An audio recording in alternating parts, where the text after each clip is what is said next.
Hello, Greg Elson, Green Grace, coming to you on 18th December 21. Time on deck, 23:46 hours Central Standard Time. This video will post sometime Sunday. Now, it just so happens that Russia has put new demands on the United States and NATO. As a matter of fact, Russia has demanded that the United States and NATO, for the purpose of security of Russia, Mother Russia, withdraw all of its forces from Eastern Europe and Central Asia. This includes NATO nations, basically all the former Soviet countries. They want us to pull our forces out of NATO forces, American forces, and including many of these are now members of the NATO, North Atlantic Treaty Organization. Well, as you might imagine, that didn't go over well, and NATO summarily rejected this proposal, which was countered with some comment by Sergei, the Deputy Foreign Minister of Russia, Sergei Reactors. He said that there would be unspecified measures that Russia would take if we fail to meet their demands. Unspecified measures. What would that be when they got 175,000 troops up to that, bristling on the border of Ukraine? Does this mean that they will invade? Does it mean that we'll do something else? So we're going to go all into this. This is part of my eyes wide open, head on a swivel series, so that you'll know that you need to prepare. You need to be ready. You'll see what's coming at you as I bring you these kind of news and many other things, including things to what to do to prepare yourself should it hit the fan like this. Like, hey, you need to be gardening, and I got videos on how to do that without having stores available to get stuff. I've got video, which includes worm farming, by the way, and I've got videos on how to eat free from the weeds and the trees. But I also bring you special deals. If you go to prepwithgreg.com, you can get $100 off a 3-month supply of food and last you 25 years. Breakfast, lunch, and dinner, 2,000 calories a day, and make you a winner, especially if we're in a nuclear winter where you can't grow anything for a few years. This may be what your get out of jail free card to keep you and your family fed in the worst of times like that, which may be coming at us, because the tensions are off the charts, guys, between the United States and Russia, between NATO and Russia, between China and the United States, China and India, China and Japan, China, Taiwan, Russia, Ukraine. It's all over, guys. It is very tense right now. We don't know what's coming at us next year. Next year looks very foreboding, especially with China. I'm gonna get into that in a future video, maybe later this Sunday, I hope. All right, so here's what we know. The Russian government proposed 2 treaties, one to the U.S. and a separate one to NATO, with the same demands. The demands that we pull back, in order to assure Russia's security, that we abandon all those Eastern European independent countries who value their independence and beg to be in NATO. They want us to pull back out of all these nations, not only have us not go into the Ukraine and make Ukraine a NATO nation, but we withdraw from existing NATO nations.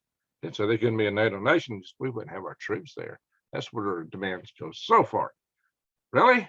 Well, as you might imagine, how do you abandon allies like that you're treaty bound to? How do you have a treaty if you do that? And if you were to do such a thing, no one in your treaty would trust the treaty organization anymore, and the whole thing would likely dissolve. And how would other allies of America view America after we withdrew from Afghanistan the way we did, if suddenly we're just willy-nilly dropping allies left and right? Yeah, our ability to have allies, for what it is or isn't worth, some of you might be against it, but whatever it is, our ability to have allies, nobody would take us for our word. This is the kind of thing that happens when you're weak. When you look weak because you did something foolish in the way not that we withdrew from Afghanistan, it's the way we did it, leaving so much stuff behind, including our own people. The way we withdrew from Afghanistan was shameful and a dishonor and a disgrace upon our nation.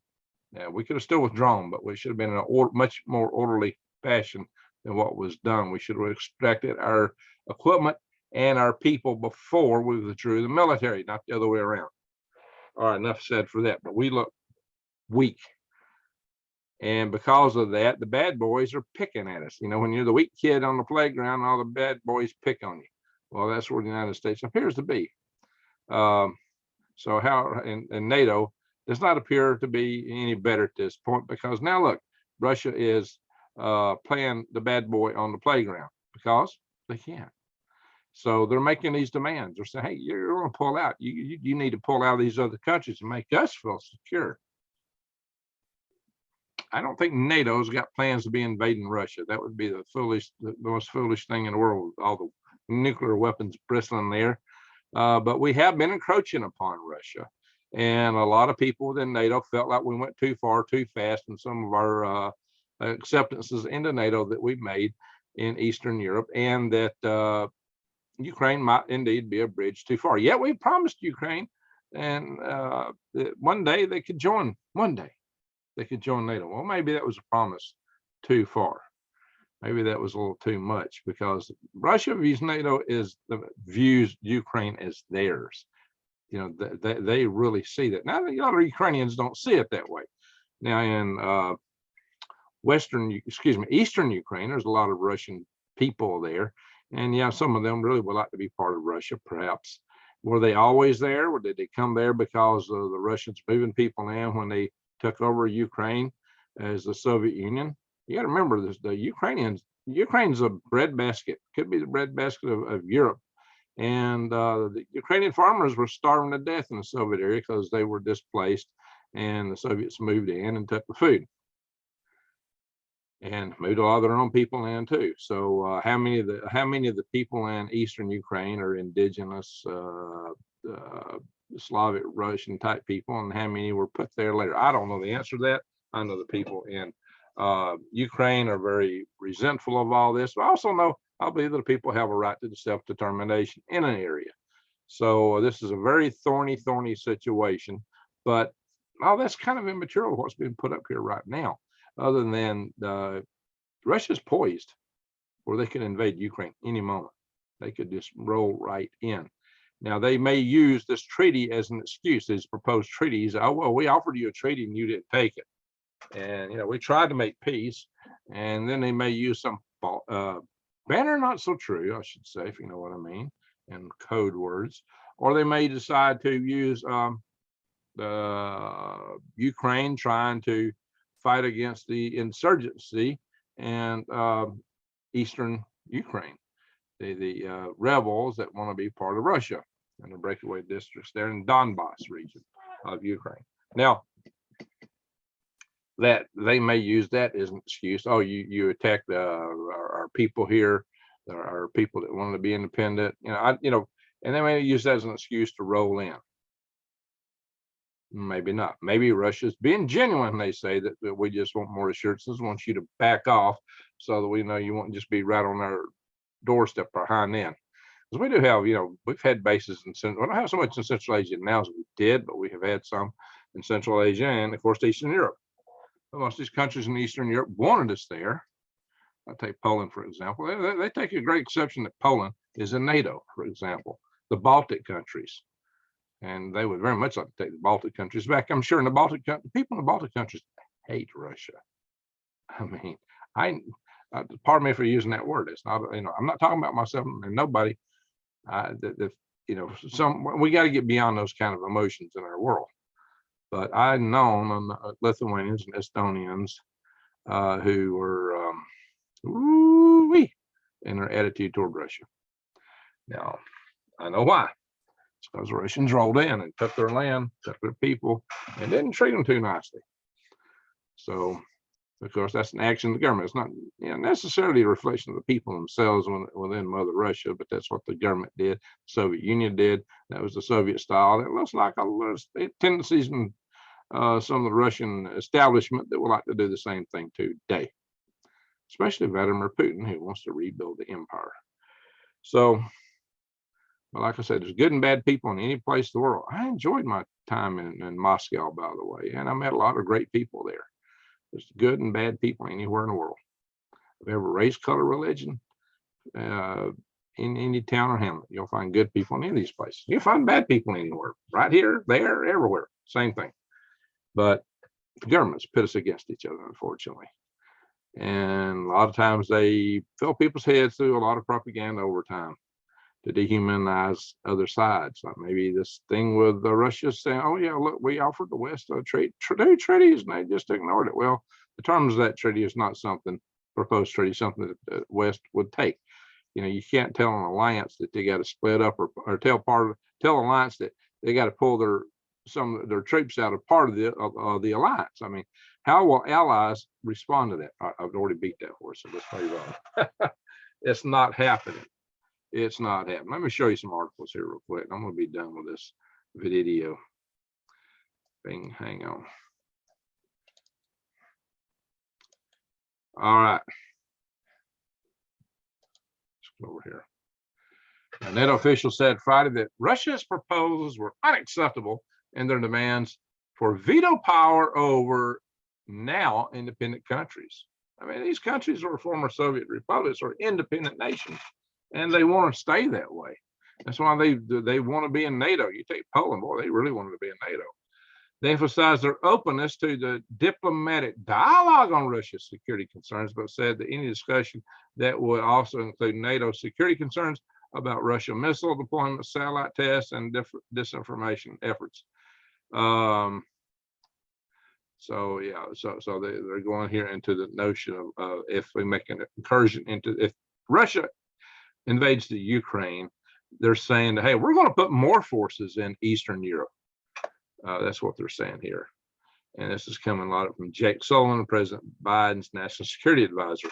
So you can hear me talking about from the Biden administration. It's probably Jake Sullivan talking. So we had this dialogue with Russia and European security issues for the last 20 years. So he's going all into that here.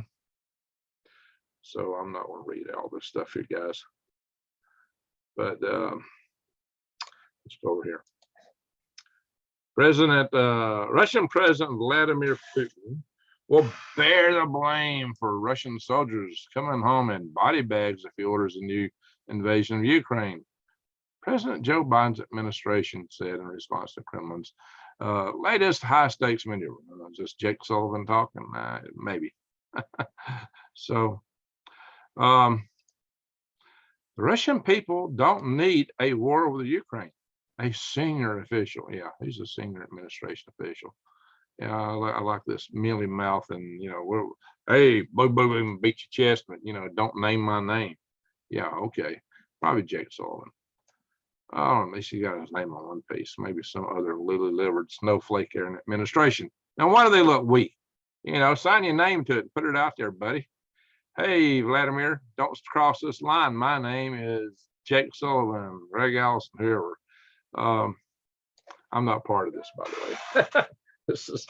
I'm reporting here, guys. I'm not part of this. I'm not out here posturing on this stuff.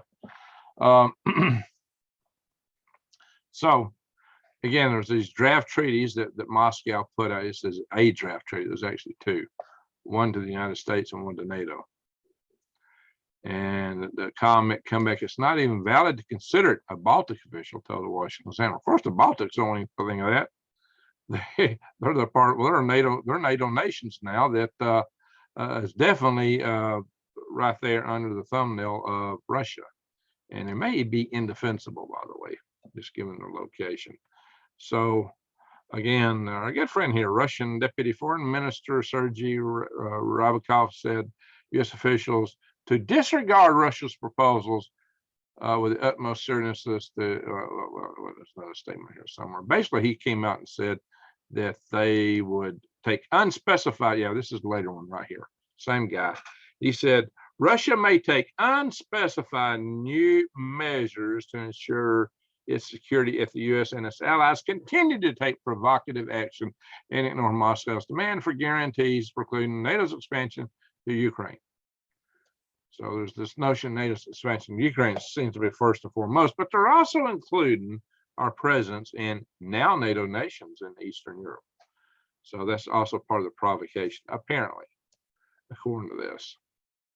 So there's a lot of history here, guys, a lot of history, a lot on both sides, a lot of arguments, counter arguments. You got to remember, Ukraine actually had a president who was favoring Russia, and our CIA and other forces went in and took him out, and there was a new election held in Ukraine. And then the government was much more so-called friendly to the West at that point in time.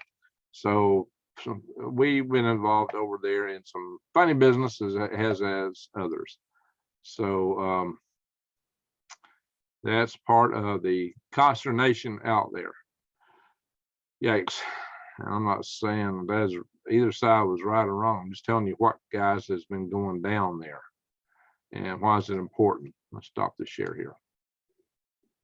So what we got here is this. We got a proposed treaty thrown out there that says, hey, you guys surrender and back off. Well, that ain't gonna happen. We said it wasn't gonna happen. And Ukrainians come back and say, oh, no, not Ukrainians.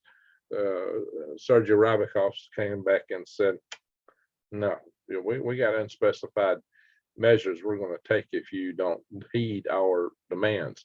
And this is part of the red lines that Putin's been drawn. He's been drawing these red lines. And also, you might note that, there's a little body bag statement made by administration officials. That's a very big statement for a country to make that's not planning to get militarily involved. Now, there's been some thought that France or Germany might even step up and get more military involved. If any NATO nation gets hit by another country, including Russia, then that evokes Article 5 of the treaty that established NATO. And that Article 5 is the one that says every nation, if any nation gets hit of a member, it's like any other, we all got hit. I.e., if Belgium got hit, it's like we got hit here. And we go to war for Belgium. We go to war for Germany. We go to war for France. We go to war for Turkey's a NATO nation. We go to war for Greece. What happens when Turkey and Greece go fighting each other? I guess then that's not Article 5. Unless we could say that side started and then everybody jump on whoever we thought started it. I don't know. That would be a real pickle. We do have NATO nations that are at loggerheads with each other, Greece and Turkey. All right. So that's a whole nother little powder keg going on there. There's a powder keg going on with Serbia right now, and Herzegovina too. Serbia. There's big brouhahas cooking over there. It could lead to war. And we got Belarus and Poland, and we got, of course, this thing in Ukraine. So the whole region is just a powder keg, guys. It's totally a powder keg.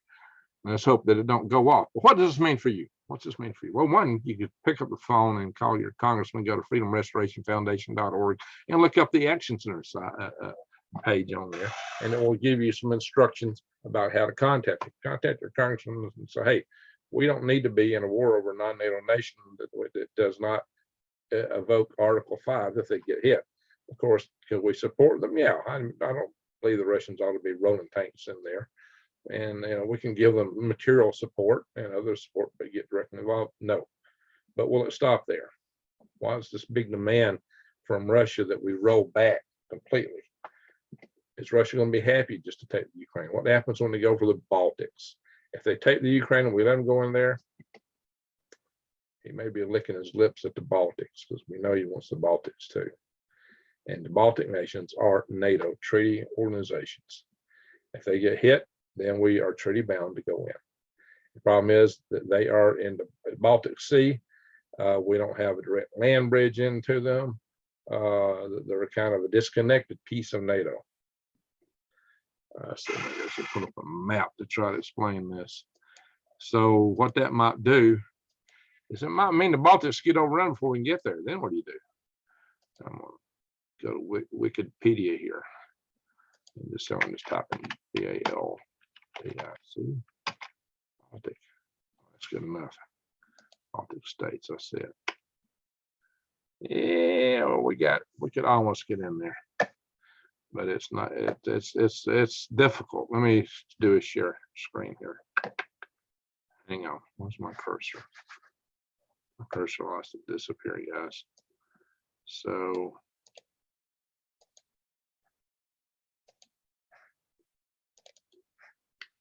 Here we go, guys. These are the Baltic states right here. And we got Russia. And we just don't have, Russia can roll in here before we can do anything. It's It's just hard for us to get forces up into here fast as Russia could run through it. That's the problem. It'll be mostly coming in through here, Navy, to defend them. So that is the problem. Let's look at some other map. A little better.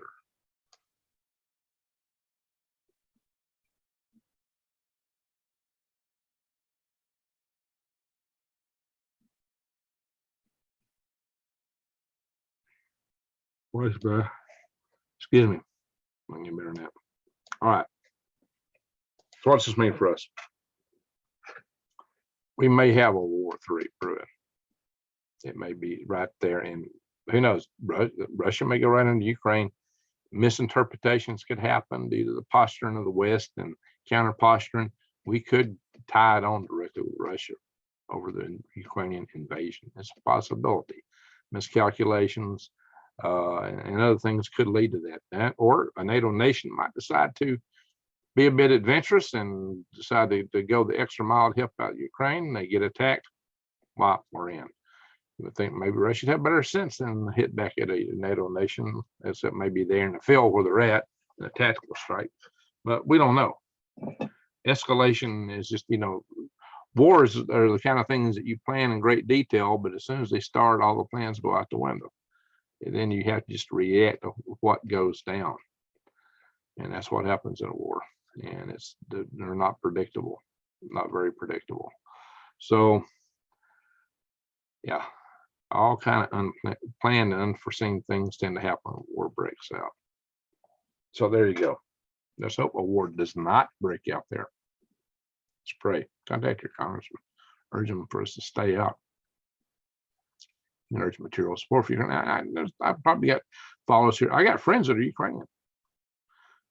I had one who was actually part of the Soviet military. I used to work, he was a co-worker. We used to call him Big Hat because he always had his pictures in that big Soviet era hat on, the brim sticking out.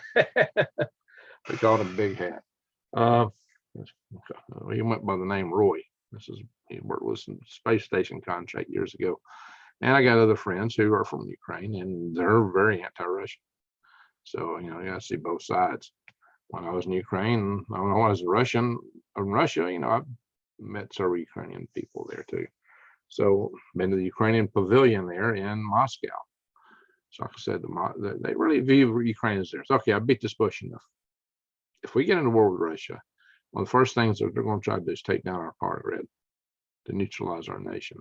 That's going to put you very much in harm's way right here in the United States. That will put you in direct peril. Of course, if we have a nuclear war with them, cities are getting nuked. But those are, it may be 2,000 cities, but in each case, that's a local blip. The power grid will take out the whole country within a year. 9 out of 10 will be gone. So there's nothing pretty about it. Even for people in the rural areas are going to suffer greatly. So power grid outage is a very frightening thing that could do a lot of damage to us. This one you need to prepare. So prep, pray, prepare, and call your congressman.